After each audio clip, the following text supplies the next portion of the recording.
And hello, everyone. Happy Friday and happy November. My goodness, it is November. You blink and boom, we're in a brand new month and the holidays are here. I am welcome to Get a Grip with Coach Helix. I'm your host, Coach Helix, and with me, my wonderful co host, Stephen Frederick is Stephen, here. Stephen the Medium, who happens to be an attorney, a medium, and my fabulous husband and my co host. That's right. So, Stephen, can you believe November is here? The holidays. I'm already in Christmas spirit. Just saying. Well, I'm when you already. said it, you blink and boom, that was Jeannie from I Dream of Jeannie. All she did was blink and boom. Yeah, Something would happen, right? and that's what we. Well, no, we don't watch. We watch the other one, Bewitch. Yes. She touches her nose, but I feel like you just you do that, and suddenly we are entering the holiday season. How you feel about that? Um, well, you know me. I love it. Are you kidding? I love it. I will tell you though, this ridiculousness with the next couple of days, like in the 70s, is it's for the something, but not for me. Yes, Stephen It's wants winter. a It's November. It snowstorm. should be cold. Yes, and I'm happy with the days the way they are, so we can keep them this way.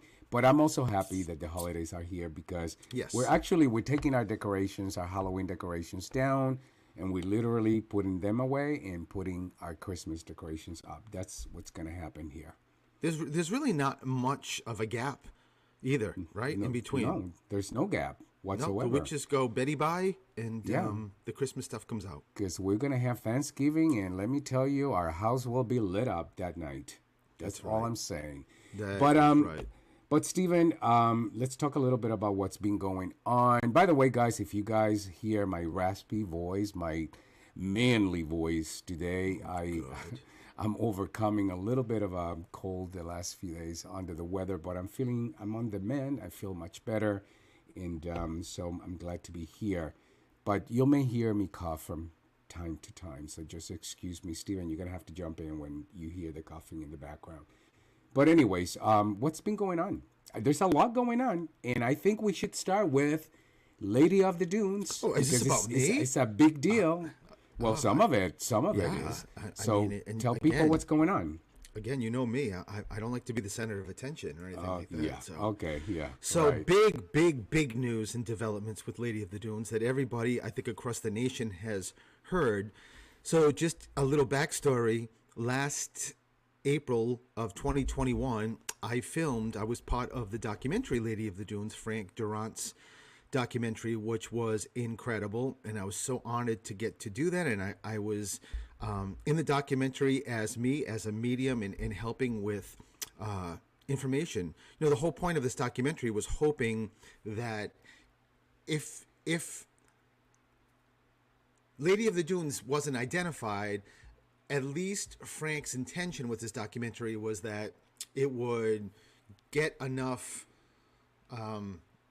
juice Attention? and Yeah. yeah, and just have the light shone on it or shined on it, and so that you know it could get closer to having a resolution. And lo and behold, it was premiered in April of this year, which of course we were there, and it's amazing, and it's going to be coming out in, I think, in a couple of weeks. And once I know some more information, I'll let everybody know.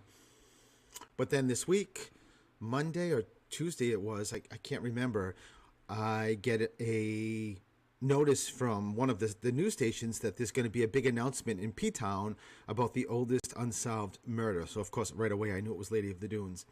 So they have her name. Her name is Ruth Marie Terry. Now, she was found July 26, 1974, and this was the oldest unsolved crime in Massachusetts. They still don't know yet who killed her, but at least after almost 50 years, they now have a name to her. And so everything has been, each day things have been, it's like the layers are coming off the onion. Things keep coming out and keep coming out, and I'm sure we're just going to get more and more information on this. But one of the greatest things about this development is that one of the things I provide as a service, as a medium, is that I have what's called a whisper in a note. So you can go on my website, stephenthemedium.com, and you can purchase a whisper in a note. And what that is I ask whoever you want, whether it's like mom, dad, grandmother, dog, it doesn't matter. I don't ask for any names. I just ask for the relationship. And there's actually even one that you don't even have to give a relationship. It's like a potluck. And I ask, say you want your dad to come through. I meditate. I ask your father in spirit to step next to me. And then he dictates to me what he wants me to write in this note. And it's called a whisper in a note. I did that April of 2021. Sat on the beach, connected with Lady of the Dunes, and when I was finishing the note, I asked Lady of the Dunes, what do you want me to sign this with? A name, initials, and she told me to write the initials R-A-D, Rad, and lo and behold, her first name is Ruth. Now, this was back in 2021, and I gave the note to the director, I gave it to several people, but the most astounding thing also is I just realized this morning that they are now under the assumption that Lady of the Dunes' husband, that she married several months before he killed her, and I say he killed her because that's what they're thinking. He already had a history of killing a previous wife and was never convicted.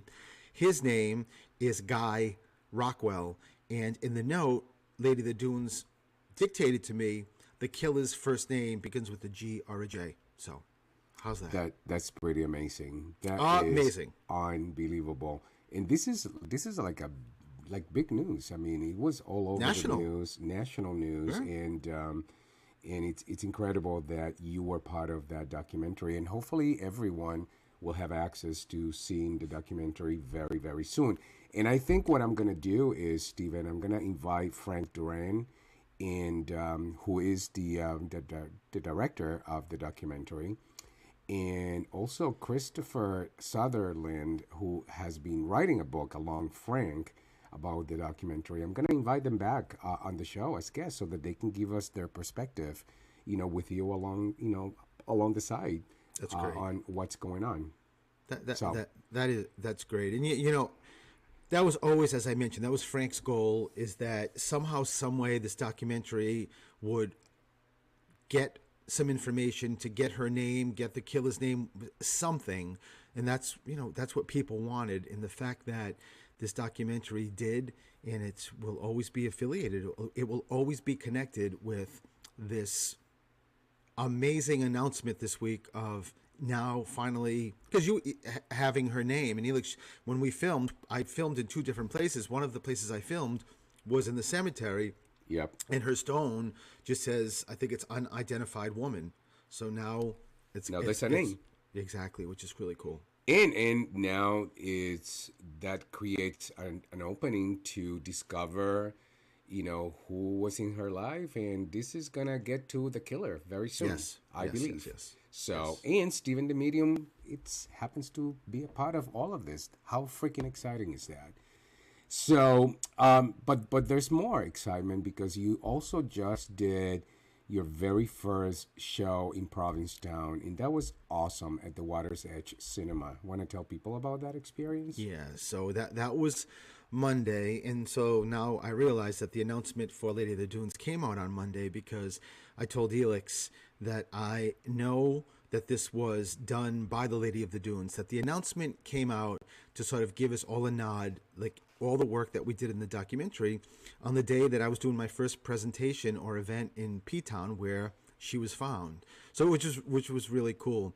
But it was at Water's Edge. Shout out to all of them that work at the staff at Water's Edge. They were just amazing.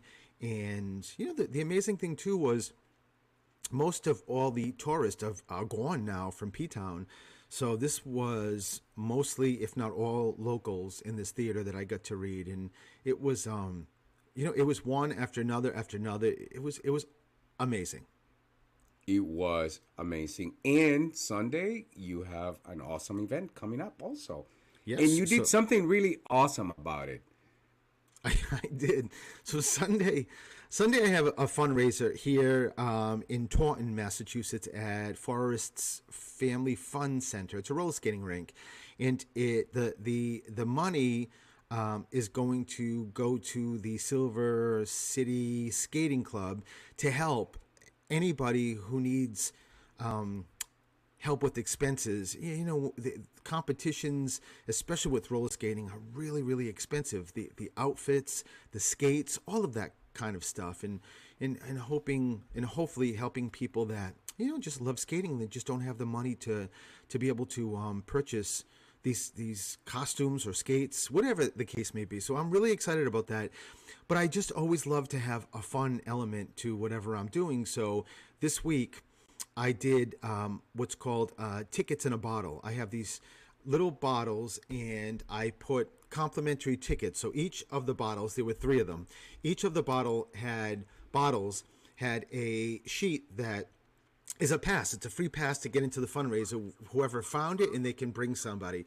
And we went to Massasoit State Park, which is in Taunton, where the event's going to be, and the venue is. And I strategically placed them in different parts of Massasoit Park with Elix. And then after that was done, we got home, and I did 3 little riddles that I think they were pretty cool, Elix. 3 riddles cool, yes, for each one of them to explain where they can be found. I posted it on my Instagram account and Facebook account, and within 2 hours, now this at this point was nighttime, within 2 hours, all 3 were found. I was in shock. So was I. I mean, it really was as if people were following us, and no sooner you put those bottles down, they went searching for the bottles. That's how quickly those bottles were found. It was amazing. And it was not like you put them out in plain view. I mean, No. you had to search and look at the riddle and sort of figure it out. I was very impressed, very impressed. And I think, are you going to do the fundraiser, the event in skates? Just curious. Yeah, exactly. In a tutu also. Yeah. Well, how's that? For that alone, it will be a sold out show. I'll pay to see that. I'll pay double to see that. No skating is needed or necessary to come to this fundraiser. So, but the fact is, you're going into a venue that most people, as kids, or clearly as adults too, roller skated, right? You used to go to the roller rink to skate on Saturdays and Sundays and Friday nights. And I know in Rhode Island, where I grew up, we were always skating. Super skates, I used to go to it in North Providence. That was like the Guido roller skating rink. And of course, I was a Guido, fit right in with all my gold chains and jeans and whatever the case may be. But you get that beautiful element of sitting in a venue with that skating energy. How I think it's wild. I think it's cool. I think that's amazing. I don't know much about roller skating because I did not do any roller skating while growing up. I was too busy dancing at the discos at the age of 12, 13, and 14.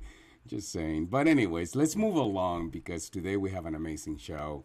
And it's a show that perhaps I would say a lot of people are going to relate to. In particular, as I just said earlier, we are entering the holiday season, and this is a time where people begin to feel stuck.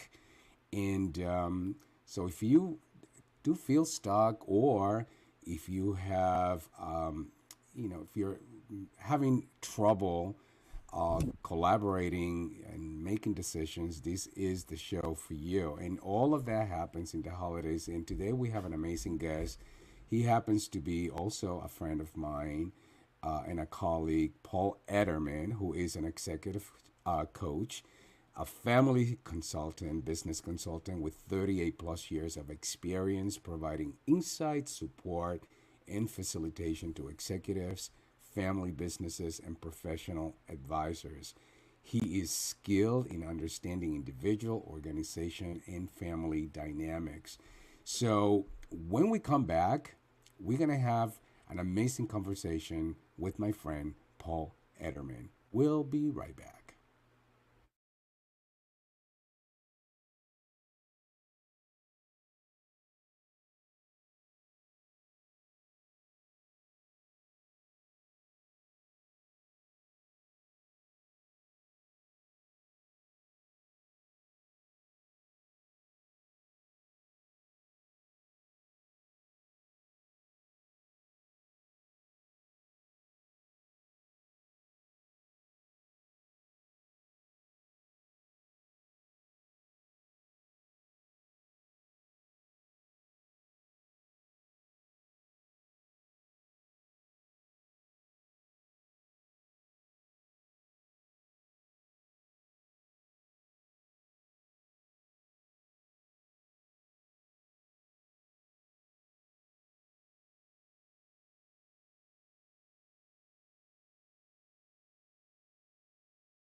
And hello, everyone, and welcome back to Get a Grip with Coach Elix. I'm your host, Coach Elix, and with me, my wonderful co host, Stephen Frederick is here. Stephen the Medium, who is an attorney, and my husband, and my fabulous co host. And today, Stephen, we are talking to you if you're listening and you have felt stuck in life at times, or if the holidays are coming and that feeling is creeping up on you. And we're going to help you also understand how to lessen conflict through collaborative decision making. And for that, I have a wonderful guest. He happens to be a friend of mine and a colleague, Paul Ederman, who understands that decision making is not a simple task, and it may bring conflicts to the parties involved in their input if their input is neglected and expectations are ignored. Paul will explain to all of us why every decision should be what every person can live with, even if it's not what they expected. Now, that alone, I'm tuning in for. Welcome, my friend. How are you? I'm fine. Thanks, Elix, and hello, Stephen. Hello. So, Paul, it's great to have you here, and I'm going to start with the most obvious, that feeling stuck, because I would argue that most of us at some point in life have felt stuck or unmotivated or running on that autopilot. And what in your professional experience, Paul, what causes that feeling? So, people typically feel stuck when they don't know what to do. And the reason they don't know what to do oftentimes is because there's more than one possibility, and they need to make a choice or a decision. And making decisions is a little bit like skiing. Decisions have associated with them a degree of difficulty. So anyone who's had a chance to go skiing has started typically on the green circle slopes, the novice slopes. And when it's one person making a decision, it's a little bit like skiing on the green circle slopes. But if you have, for example, a couple who need to make a decision together, that's a little harder, like the blue square slopes that you progress to. And if there's a family that needs to make a decision together, well, that's like what they call the black diamond, the expert trail. And if the family is trying to make a decision and there's money involved, then that's like a double black diamond. So people feel stuck when they're having trouble making a decision about what to do. And oftentimes they have a conflict between different possibilities. So, for example, if you imagine a parent who has a goal for their children, that they would like to make life easier for their children, and that's their only goal, then it's easy to, if they have the resources, it's easy to meet that goal. You know, they could just give them some money. On the other hand, the minute they have a second goal, like, for example, they don't want to spoil their children, now the two goals could have the potential to be in conflict. So they would like to make life more comfortable for them, but at the same time, they don't want to spoil them. So now they're stuck because they haven't been able to integrate the two sides of what they want. The question is, how can they make life more comfortable while not spoiling the kids?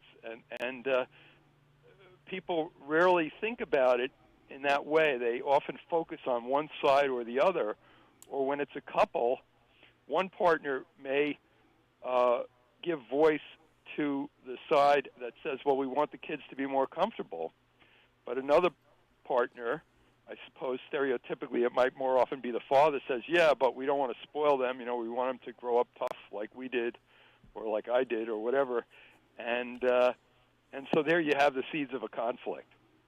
Now, Paul, is it possible to accommodate every person's needs in the process, even if they are different and diverse?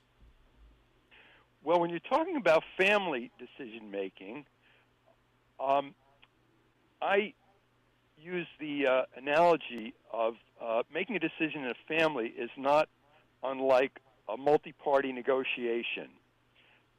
And, there are training courses you can go to on multi-party negotiation, and there's a lot that could be learned. But at the most basic level, the key thing is that nobody ever gets everything that they want. And so the goal in making decisions collaboratively within a family or a business or in any other negotiation, ideally, is to find a way so that all parties concerned can get as much of what they want as possible. So try to come up with what you might call integrative decisions. In other words, where you integrate or bring together the goals of all the various parties and come up with solutions that expand the pie, or otherwise try to get more for everyone than otherwise would be possible. And the alternative to this is the so-called zero-sum approach to decision-making that says my loss is your gain and vice versa. But in the family, we can't afford to go away from the table with losers and winners. It's one thing if you're buying a used car or something like that, but when a family's making a decision at the Thanksgiving table or during the holidays, you don't want a situation where some of the family go away feeling that they lost. Interesting. Now, Paul, you talked about conflict, decision making among, family members or even a couple. But what if, I'm stuck and that conflict resides within me and I'm just the one party? What do I do? Yes. Well, so first of all, when people are stuck,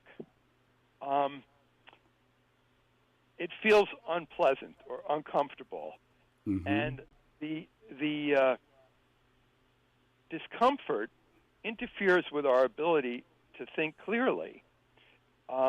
There's a lot of so-called neuroscience or neuroanatomical research on the brain and so on, but you really don't need to be a neuroscientist to know this. Anybody who's done any public speaking can tell you that when you're anxious, it's hard to think straight. And so when people are stuck, typically there's some internal conflict which they may not be aware of. In other words, there's more than one thing that they want, and they may not even be able to pull the pieces apart and examine them closely enough to figure out what a good or an integrative solution would look like without help. And so this is where coaches like you and I come in. What a coach can do is to notice that the person is feeling stuck. And the assumption that we have is that there's something that's getting in the way of their ability to think clearly. And so the best tool we have for addressing this is empathy, because if you think about the idea that someone's having trouble thinking straight because of unpleasant feelings, when we feel understood, that's generally associated with good feelings, even if the thing that's being understood is something terrible. Like let's say you've lost a spouse or a parent who's died. You feel terrible about it. If somebody truly empathizes with us and we're able to tell them what's making us feel so bad and they connect with us around that, we tend to feel somewhat better. And as we feel better, our capacity to think clearly begins to return. So coaches will start out by empathizing with people. The other thing that a coach understands is that thinking clearly actually is a process, and there's more than one step involved. There are two kinds of things that we do with our minds. One is we can look at things more closely. We can break them down into elements. And the other thing we can do is to put those elements back together, sometimes in new ways that help to solve a problem. So when somebody is stuck, we can empathize with their feeling of stuckness. Then we can ask them a question that helps them to identify the different aspects of what they're stuck on. So if somebody says, for example, I don't know whether to quit my job or to stay, you can say, well, what do you see as the advantages of quitting your job, and what's the downside? What do you stand to lose? And by asking that question, you get the person to break the problem down, so they begin to think more clearly about what it is they don't like about the job, and what's keeping them there. And after they've done a good job of breaking it down, the coach can ask a question that helps them put the pieces back together. We sometimes call these integrating questions, but it's nothing magical about it. You simply say, okay, so you've laid out all the pieces here. How do you see these pieces fitting together? Or how do you add it all up? So, you've stated what you see as the pros and the cons of quitting your job. How do you add it up?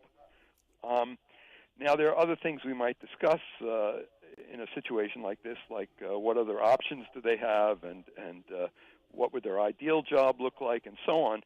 But it's all about helping them to first restore their ability to think clearly, then leading them through a process of breaking it down systematically, considering the pieces, and then putting it back together.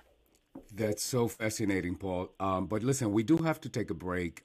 So I want you to hang in there, because I know our listeners want to learn more about how to lessen conflict through collaborative decision making. So we'll be right back. Yes.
And hello, everyone, and welcome back to Get a Grip with Coach Elix. I'm your host, Coach Elix, and with me, my wonderful co-host, The attorney and the medium, Stephen Frederick, is and here. also happens to be my husband. And today we are talking to anyone who have had a feeling of being stuck, and to help you lessen conflict through collaborative decision making, we have an expert who happens to be a colleague and a friend, Paul Ederman. Paul, welcome back to the show. Thanks. Now, Paul, what I heard you say was that our emotions, can play a significant role in decision making, Yes. and that we need to practice putting those emotions in check, right? If we really want to get through the process effectively. And you talked about, that's what a coach does. However, what if someone listening, our audience is saying, but I don't have a coach. How can I pay attention to those emotions, and how can I keep my emotions in check during that process? What would you tell them? Yes. Well, the first step is to recognize when those emotions show themselves. So, road rage is an example of this. When somebody is driving and somebody else on the road does something that gets them angry, they, like someone, for example, is driving too slowly. A person gets angry, and they will pull out across the double yellow line and pass the person. That's a very dangerous move. The double line is there for a reason. So a person needs to understand that anger can lead to bad judgment. And so when they find themselves driving behind a slow driver and they feel the anger building up, they need to recognize that in themselves and to say to themselves, I'm feeling angry. I'm thinking about pulling out into the oncoming traffic and trying to pass this guy across the yellow line, but I know that anger can lead to bad judgment. Do I really want to do that? So I would call that a kind of self-empathy. In other words, if you said to that person, what are you telling yourself at this moment, or what do you tell yourself when you're driving behind somebody slow? One person might say, well, I tell myself that I've got to do anything I can to get past this person, and they might have a few angry words to describe the person. And then they need to recognize for themselves that that's not likely to end well in the long term. And the next time around that they face a situation like that, they want to say to themselves, look, I'm getting angry and I'm thinking about doing something dangerous. That's not very good judgment. Let me try to calm myself down and think of something safer that I could do here. Very good. Stephen, I know you have a question. Yeah, Paul, this is so interesting.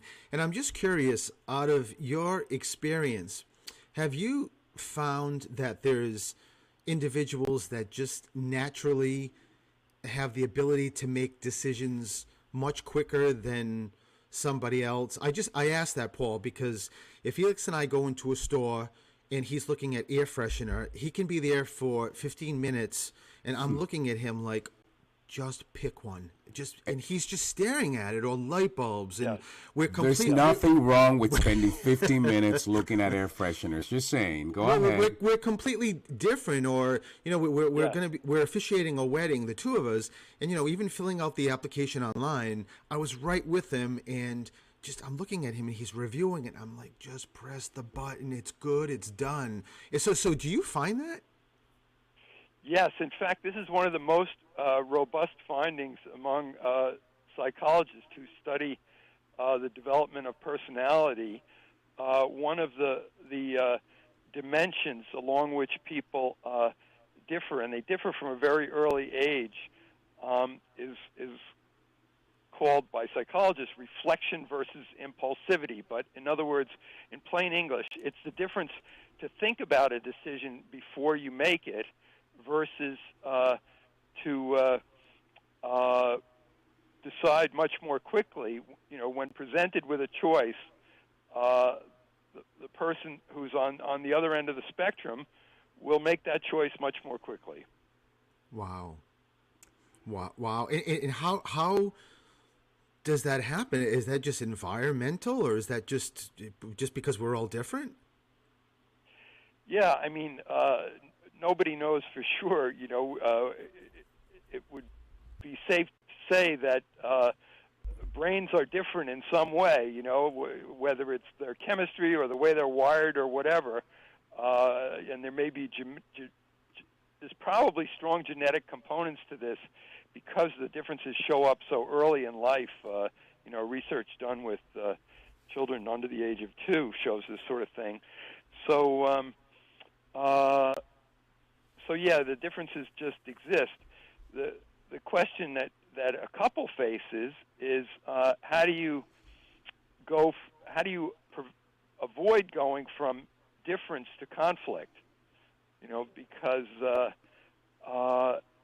differences are a fact of life; they exist, but they don't necessarily have to result in conflict, or at least not in conflicts that endure or that are not able to be reconciled.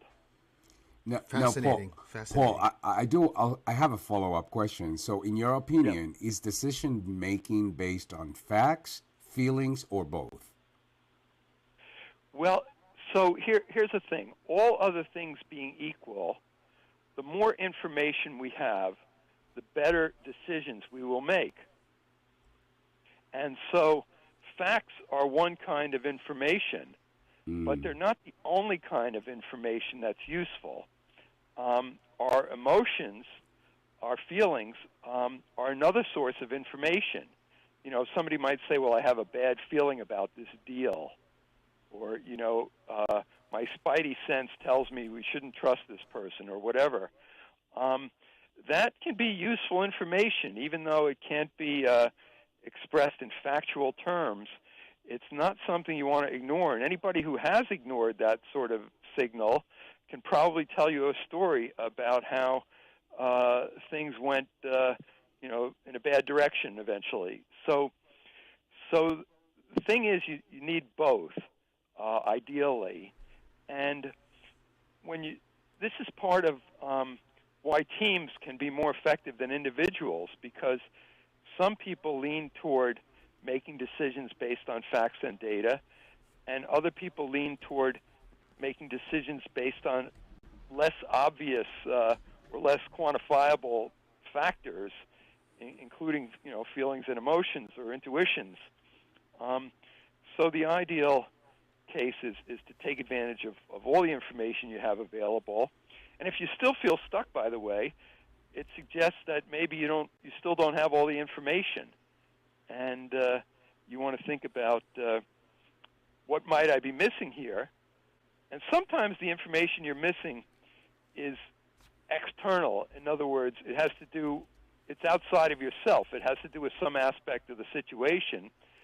Sometimes the information is internal. That is to say, it has to do with your own feelings or your values. That is what's important to you, or other considerations that you might not have thought about yet. And so stuckness can also be a sign that you don't yet have all the information you need. Well, and Stephen, that explains it. You happen to be an attorney, so you're always looking for, fact-driven data.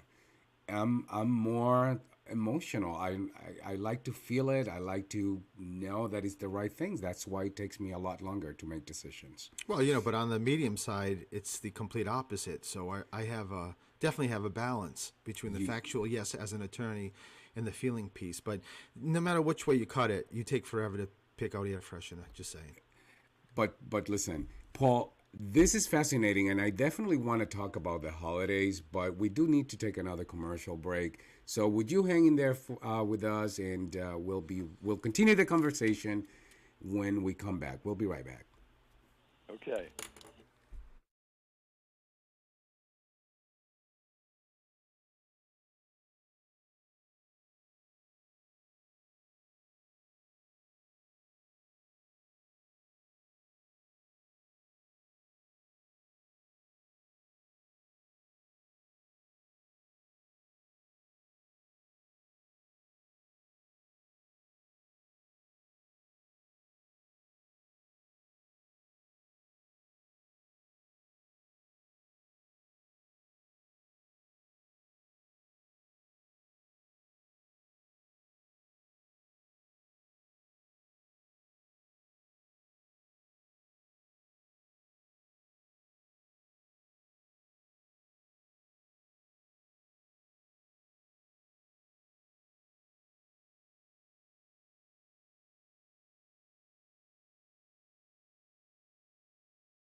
And hello, everyone, and welcome back to Get a Grip with Coach Helix. I'm your host, Coach Helix, and with me, my wonderful co host, Stephen?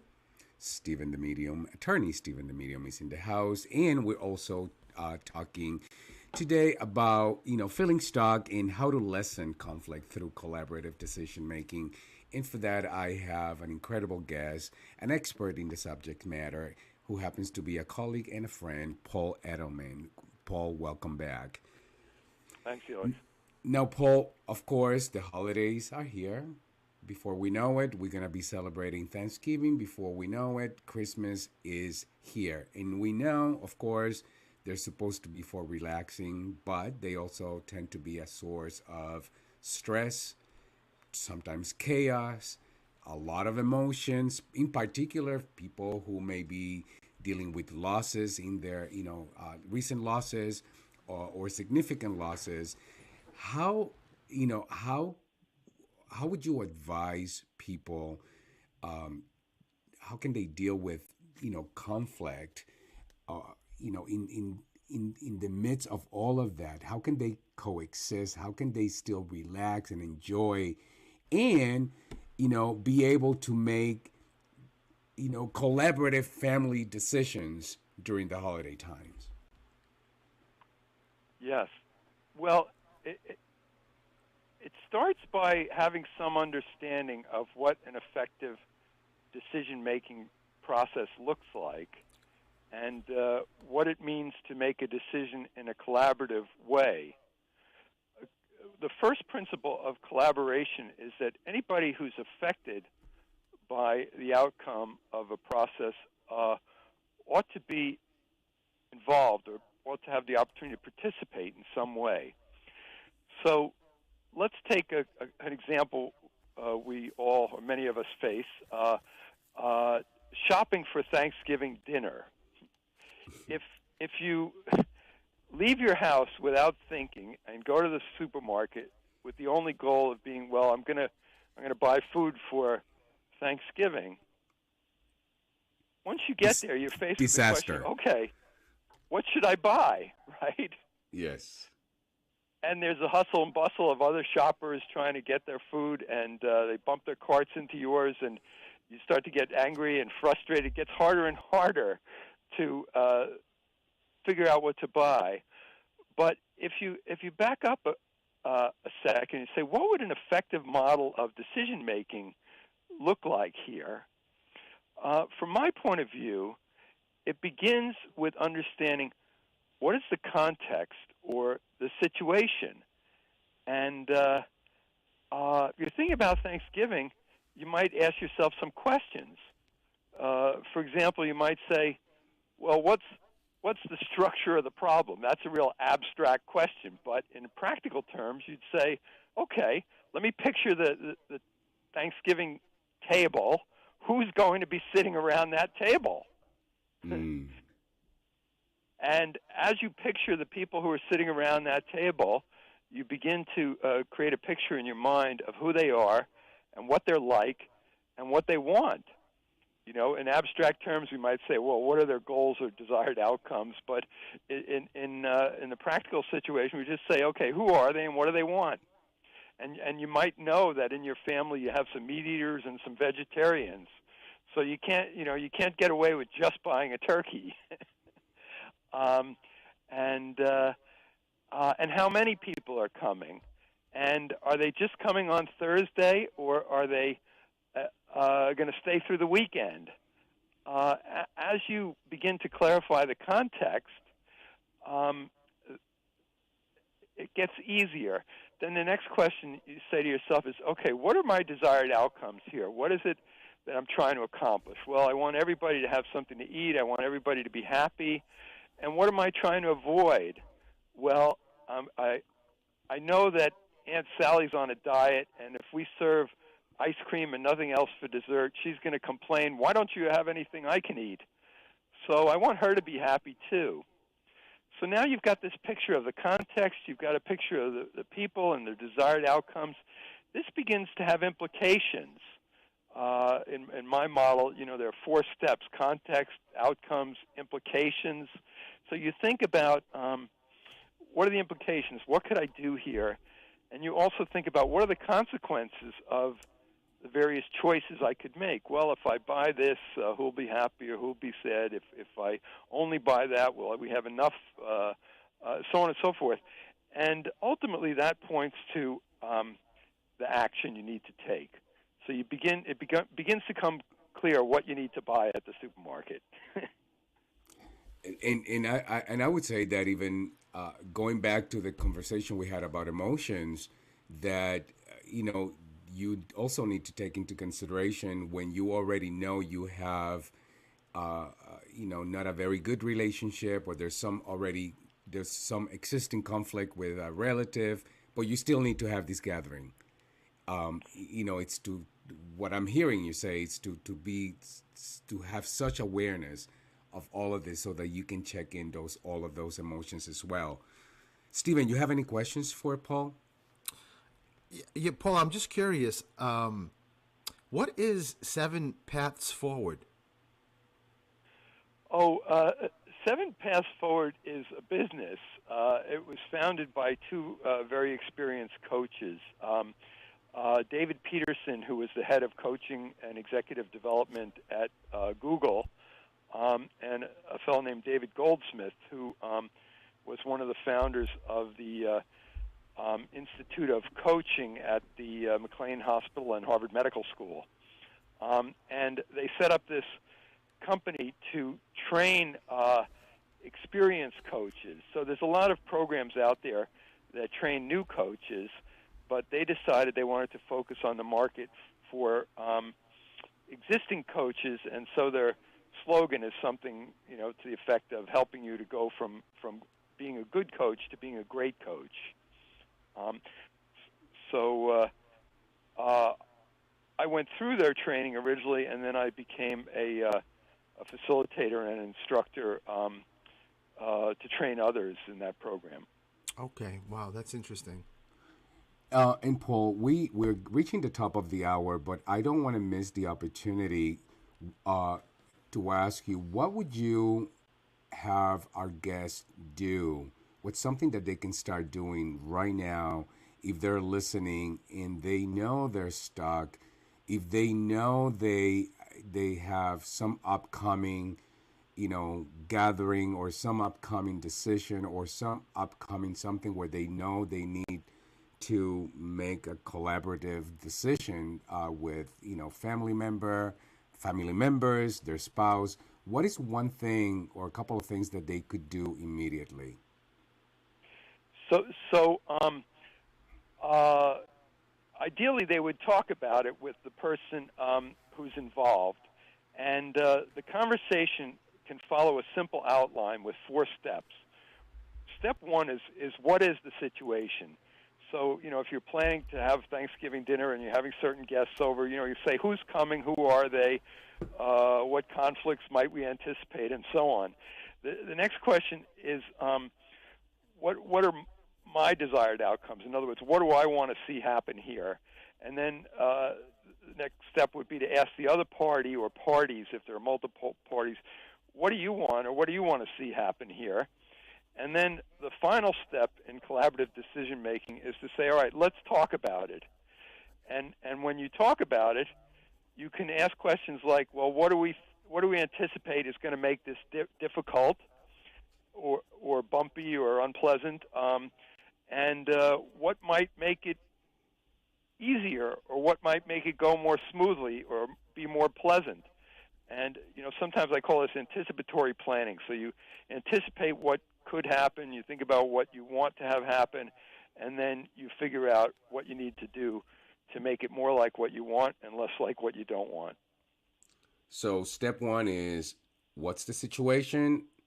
Step Yes. 2, ask yourself, what do I want to see happen? Step 3, ask the other person or people, what do you or they want to see happen? And final step is, let's have a discussion. Yeah, and if those people are not available to you, you can bring them into the room, so to speak, in your mind. In other words, you can say, if Aunt Sally was here, what would she say about what she wants at Thanksgiving? And presumably you have some experience. If Aunt Sally's been to Thanksgiving before in past years, you can remember that, and that information can help to guide you. This is one definition of the word empathy, is to remember who Sally is and what she's like and what she typically appreciates and hates. What she complains about and what she praises when she's sitting around the table. And that information will help you talk it through, even if the conversation is taking place only in your own mind. If you have a spouse and you're planning on hosting a dinner for family or friends, the two of you can talk about this, and you might even talk to some of your friends before they come. This is awesome. This conversation has been great, Paul. I've learned a whole lot listening to you, and I so appreciate you giving your time and your attention to all of us and our listeners so generously. Paul, how can people get a hold of you, learn more about you? Okay, so first of all, my last name is Edelman, just like Julian Edelman, the most valuable player of the Super Bowl and Patriots receiver. Not bad. So it's spelled Edelman. So, and I'm a coach. So if you type in on Google Edelman Coaching, that's my website, edelmancoaching.com. So remember, the Patriots MVP receiver and coaching is what I do. So edelmancoaching.com. That's awesome, Paul. Listen, again, thank you for your time and attention. And you know, you do have an open invitation to come back at any time. Steven, any last words? No, this has been terrific. Like you said, Elix, there's there's so many more levels here that you just don't think about until you start getting into the discussion. So it was great. And so I love it, Paul, because I could say we had an awesome conversation with Paul Ederman, the MVP of collaborative decision making. So thank you again, Paul. Well, thank you, and I hope everybody has a happy holiday and that this collaborative decision makes things go smoother and better around the table. I'm sure it will. And Stephen, we've reached the top of the hour. How can people, anything else you want to share with people before we go? Just that I have a fundraiser event Sunday. So go to my website, stephenthemedium.com. You can still purchase tickets in Taunton, and that's where you find me everywhere, Stephen the Medium. And you can find me at Coach Helix anywhere on social media. And again, thank you everyone for your time and attention. But you can't end this without giving a huge birthday celebration to somebody. I was about to sing the happy birthday song. So, but, again, of course, we couldn't leave without saying happy birthday to our producer, Mark, who is celebrating another year around the sun. 29 years, Mr. Clock. Mark, is there Happy anything birthday, Mr. Clock. Mr. Mark, is there anything else you want to say? Thank you. Oh, you are welcome. He's a little shy. Not always, but today he is. But thank you, everyone, and happy birthday, Mark. And I don't believe I'm going to be here next week because I'll be traveling, but I'll be back in 2 weeks. See you then. Bye-bye, everyone. Bye-bye.